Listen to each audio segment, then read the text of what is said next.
Assalamualaikum warahmatullahi wabarakatuh. Jumpa lagi dengan saya Ibu Asy Winarti yang pada kesempatan kali ini akan menyampaikan materi tentang sistem reproduksi pada manusia, siklus menstruasi. Sebelum dilanjutkan, silakan bisa dicatat dulu pertanyaannya. Bila mana seorang wanita mengalami menstruasi, bagaimana ciri-ciri sekunder pada wanita? Hormon apa yang mempengaruhinya? Bagaimana tahap perkembangan sel telur di ovarium? Bagaimana tahapan yang terjadi di dinding rahim atau di endometrium? Jika rata-rata siklus menstruasi pada wanita 28 hari, kapan perkiraan ovulasinya? Nah, untuk bisa menjawab pertanyaan tersebut, silakan saksikan terus video ini sampai selesai ya. Setiap wanita yang sudah dewasa akan mengalami pematangan pada organ reproduksinya. Ya. Salah satunya yaitu ditandai dengan keluarnya darah haid atau darah menstruasi dari organ kewanitaannya.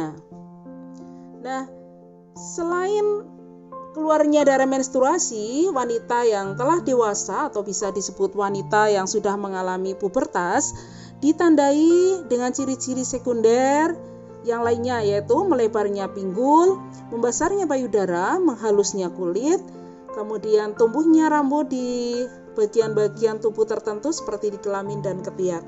Nah, wanita yang mengalami pubertas itu dipengaruhi oleh hormon yang dihasilkan dari organ kewanitaannya yang ada di organ dalam, yaitu di ovarium.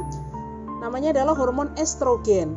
Ya, ini kalau kita insert ya, ini adalah organ wanita, kemudian ini adalah ovarium ya. Kemudian di sini ada saluran telur atau tuba falopi, kemudian endometrium itu dinding rahimnya. Kemudian ini bagian ini adalah uterus atau rahimnya, dan ini serviks dan vagina. Pada pelajaran sebelumnya kalian telah mengenal organ reproduksi wanita dan fungsinya ya.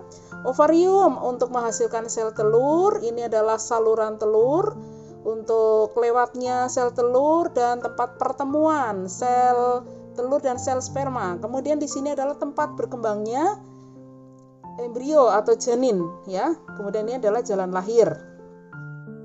Selanjutnya kita akan melihat proses pematangan sel telur di ovarium. Di sini adalah gambar struktur ovarium yang sudah diperbesar ini ya.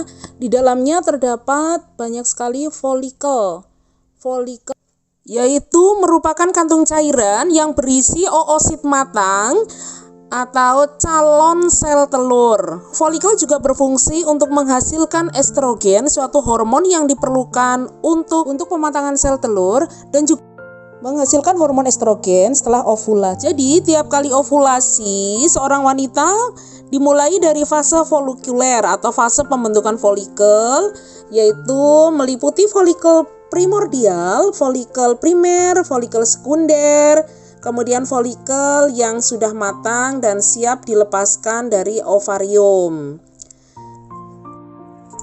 Nah, ini adalah corpus luteum, yaitu folikel yang sudah tidak ada sel telurnya ya, sudah dilepaskan tapi masih berfungsi untuk menghasilkan hormon ya. Berikutnya peristiwa yang terjadi di dalam ovarium yaitu ovulasi ini ya, lepasnya sel telur dari ovarium.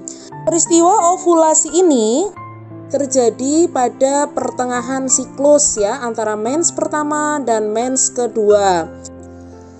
Setelah peristiwa ovulasi, sel telur telah dilepaskan dari folikel, maka folikel yang kosong berkembang menjadi corpus luteum.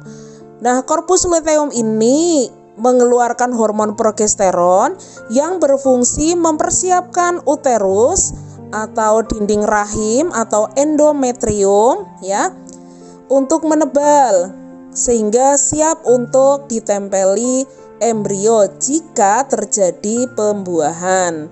Nah, apabila tidak terjadi pembuahan, maka dinding rahim tadi atau endometrium tadi akan dilepaskan dalam peristiwa yang dinamakan dengan menstruasi.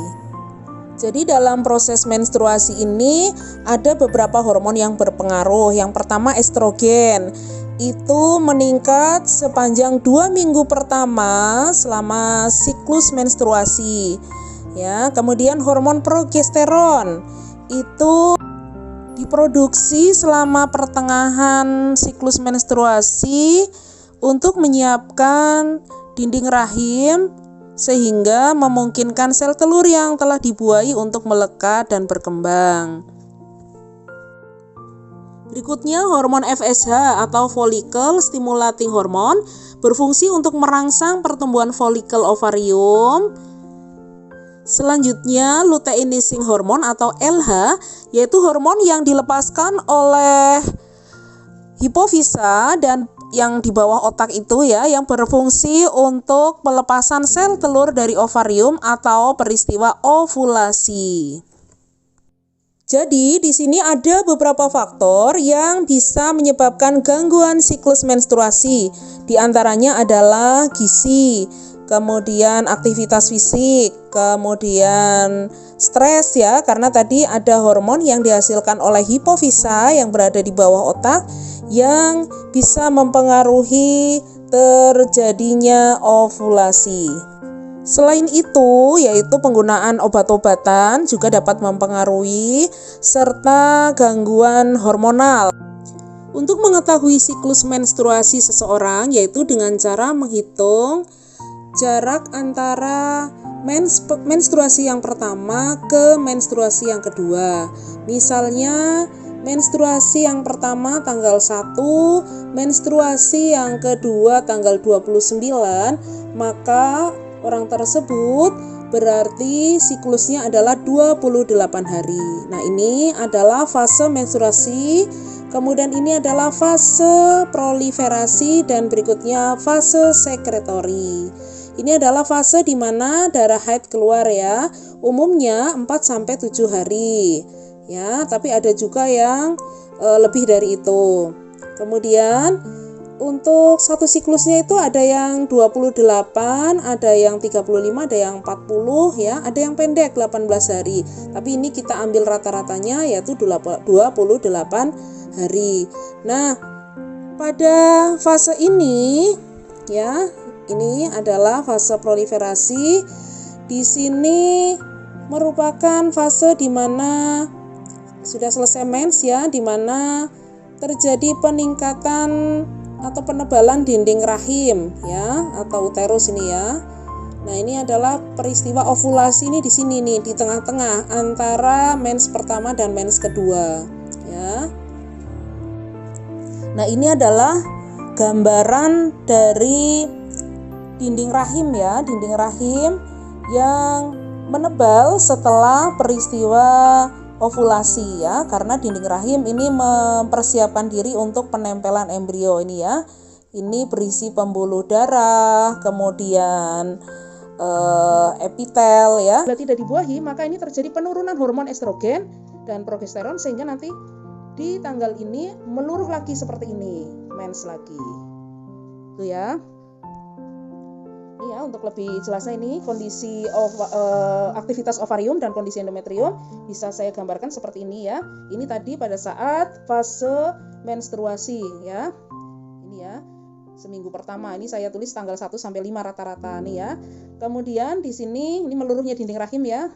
Di sini terjadi peningkatan hormon. Yang kuning adalah hormon estrogen. Estrogennya naik. Setelah mens estrogennya naik. Nah, ini ya, estrogennya naik. Kemudian LH itu adalah luteinizing hormon. Nah, ini naik ya. Nah, pada fase tertinggi ini, pada LH-nya yang tertinggi ini sel telurnya lepas. Nah, ya. Nah, sel telurnya lepas, siap dibuahi ya. Ini akan gelinding ya, menggelinding menuju ke saluran telur, siap dibuahi ya. Dan di sini dinding rahim mengikuti ya. Nah, terjadi penurunan hormon estrogen dan progesteron di sini ya. Maka akan terjadi fase berikutnya yaitu mens kedua.